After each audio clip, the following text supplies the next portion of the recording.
Welcome to Strikers Media. Myself Eshwar. Double smart August 15న release అయింది. So ఆ cinema business పరంగా కూడా చాలా, అంటే ఇస్మార్ట్ శంకర్తో పోలిస్తే డే 1 కలెక్షన్లు కూడా చాలా పూర్ కలెక్షన్ అని చెప్పేసి అనుకోవాలి. ఒకసారి ఏరియా వైజ్ ఈ సినిమా ఎంత కలెక్ట్ చేసింది డే 1 అనేది ఒకసారి చూసుకుంటే, నైజాం 2,40,00,000, సీడెడ్ 80,00,000, ఉత్తరాంధ్ర 76,00,000, ఈస్ట్ 44,00,000, వెస్ట్ గోదావరి 23,00,000, గుంటూరు 70,00,000, కృష్ణా 38,00,000, నెల్లూరు 20,00,000. ఇలా ఏపీ తెలంగాణ వైడ్గా చూసుకుంటే 6 కోట్ల వరకు షేర్ వచ్చింది, 8 కోట్ల వరకు గ్రాస్ వచ్చింది. కర్ణాటక, రెస్ట్ ఆఫ్ ఇండియాలో 65,00,000 వరకు గ్రాస్ వచ్చింది.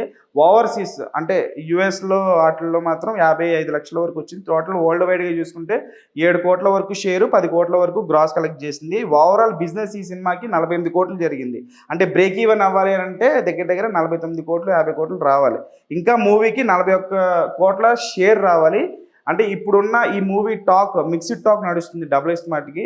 సో కాస్త నెగిటివ్ టాక్ ఎక్కువగానే ఉందని చెప్పేసి అనుకోవాలి. మరి బ్రేక్ ఈవెన్ అవ్వాలి అని అంటే ఇంకొక 41 crores వరకు ఈ సినిమా కలెక్ట్ చేయాలి. మరి కలెక్ట్ చేస్తుందా, కలెక్ట్ చేయదా? ఇస్మార్ట్ శంకర్తో పోలిస్తే ఈ సినిమాకి నెగిటివ్ టాక్ వచ్చింది కాబట్టి ఫ్లాప్ టాక్తో లాస్ వస్తుందా పూరి జగన్నాథ్ గారికి ఈ సినిమాతో అనేది చూడాలి.